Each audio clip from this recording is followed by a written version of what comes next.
Sydney के बोंडाई बीच पर क्या हुआ था? हंसते खेलते लोगों के बीच अचानक कौन आ गया? एक ऐसा खूनी रविवार जिसने ऑस्ट्रेलिया के इतिहास के पन्नों को हमेशा के लिए बदल दिया। क्या ये महज एक हमला था या एक भयानक साजिश थी? दुनिया का एक शांत कोना अचानक क्यों दहल उठा? 15 लोगों की मौत, कई लोग घायल, और अब जो जानकारी सामने आ रही है वो आपको झकझोर कर रख देगी, हिला कर रख देगी। क्या बोंडाई बीच के उस आतंकी हमले में हमारे अपने 3 भारतीय छात्र भी शिकार हुए? कौन है ये छात्र? उनकी हालत अब कैसी है? और क्यों इस हमले के बाद ऑस्ट्रेलिया की सुरक्षा पर इतने बड़े सवाल खड़े हो रहे हैं? सिर्फ इतना ही नहीं, इसी हमले के बीच एक फरिश्ता भी सामने आया, एक आम आदमी जिसने निहत्थे होकर भी मौत के सामने खड़े होने की हिम्मत दिखाई। कौन है ये फरिश्ता? कौन है ये हीरो?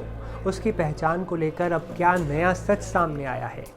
इन तमाम सवालों के जवाब और बोंडाई बीच हमले से जुड़ी हर बड़ी जानकारी, खबर के पीछे, इस हमले के पीछे की हर साजिश और उस फरिश्ते की पूरी कहानी जानने के लिए बने रहिए मेरे साथ। नमस्ते, मैं हूं असीम और आप देख रहे हैं एनडीटीवी इंडिया।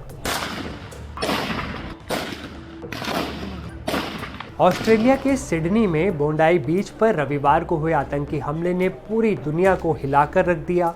यह हमला उस वक्त हुआ जब हजारों की संख्या में लोग यहूदी त्योहार हनुक्का मनाने के लिए जमा हुए थे।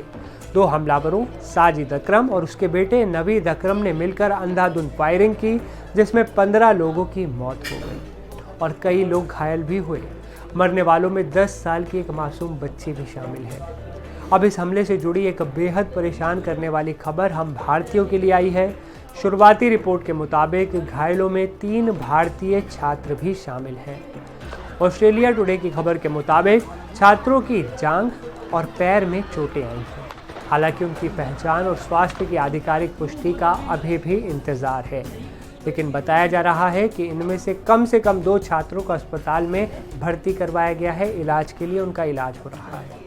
ऑस्ट्रेलिया के प्रधानमंत्री एंथनी अल्बनीज ने इस हमले को आतंकी घटना घोषित कर दिया है। उन्होंने साफ संकेत दिया है कि इस हमले के पीछे इस्लामिक स्टेट का हाथ हो सकता है और जांच एजेंसियां इसकी गहन पड़ताल कर रही हैं। हमले के दौरान एक हमलावर पिता जो था साजिद अकरम, वो मारा गया, जबकि घायल नवीद अकरम पुलिस की हिरासत में है और उसका इलाज चल रहा है। सिडनी पुलिस ने पुष्टि की है कि यह आतंकवादी हमला था जिसके सीधे निशाने पर यहूदी समुदाय के लोग थे। बोंडाई बीच हमला कई गंभीर सवाल खड़े कर रहा है। चश्मदीदों के मुताबिक हमलावर बेरोक-टोक 10 मिनट से ज़्यादा समय तक गोलियां चलाते रहे। पास के पुलिस स्टेशन से तुरंत कोई कार्रवाई नहीं हुई और जब पुलिस घटनास्थल पर पहुंची भी तो प्रतिक्रिया देने में काफ़ी वक्त लग गया। एक प्रत्यक्षदर्शी ने तो यहाँ तक कहा कि पुलिस वालों को लकवा मार गया था। ऑस्ट्रेलिया की सुरक्षा एजेंसियों पर गंभीर सवाल उठ रहे हैं कि आखिर इतनी बड़ी चूक कैसे हो गई। इस हमले में यहूदियों को निशाना बनाए जाने पर इजराइल ने भी कड़ी नाराजगी जताई। इजराइल के प्रधानमंत्री बेंजामिन नेतन्याहू ने ऑस्ट्रेलियाई पीएम एंथनी अल्बनीज को आतंक को बढ़ावा देने वाला करार दे दिया। और अब बात उस फरिश्ते की जिसकी बहादुरी ने कई जिंदगियां बचा ली। जब दोनों हमलावर गोलियां बरसा रहे थे तब 42 साल के शख्स अहमद अल अहमद निहत्थे थे, फिर भी वो उन दोनों से भिड़ गए। सोशल मीडिया पर एक वीडियो तेजी से वायरल हो रहा है जिसमें अहमद एक हमलावर को पीछे से आकर पकड़ लेते हैं, जकड़ लेते हैं और उसके हाथ से बंदूक भी छीन लेते हैं। उनकी इस बहादुरी के बाद उन्हें फरिश्ता और हीरो जैसे नामों से पुकारा जा रहा है, संबोधित किया जा रहा है। लेकिन उनकी पहचान को लेकर भी एक बड़ा खुलासा अब हुआ है। शुरुआती रिपोर्ट में उन्हें सिडनी के सदरलैंड में एक फल बेचने वाला बताया जा रहा था कि वो फल बेचने का काम करते हैं, मगर अब ये सामने आया है कि वो 2021 से एक तंबाकू और स्पेशलिटी स्टोर के मालिक हैं। भले ही उनका व्यवसाय कुछ भी हो, अहमद ने अपनी बहादुरी से ये साबित कर दिया कि एक आम आदमी भी असाधारण साहस दिखा सकता है और यही वजह है कि आज पूरे ऑस्ट्रेलिया में उनका आभार जताया जा रहा है और पूरी दुनिया उनकी तारीफ कर रही है। बोंडाई बीच का यह हमला हमें बताता है कि आतंकी विचारधारा किस तरह दुनिया के सबसे सुरक्षित माने जाने वाले कोनों को भी अब निशाना बना सकती है।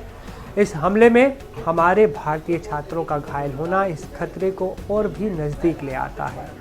सवाल अभी भी बाकी है, क्या ऑस्ट्रेलिया सरकार सुरक्षा एजेंसियों की इस चूक पर कोई कदम उठा सकती है क्या? और क्या बोंडाई बीच का यह हमला अंतर्राष्ट्रीय आतंकवाद का एक नया और खतरनाक अध्याय है। अभी के लिए बस इतना ही। आप देखते रहिए लेटेस्ट अपडेट्स के लिए एनडीटीवी इंडिया।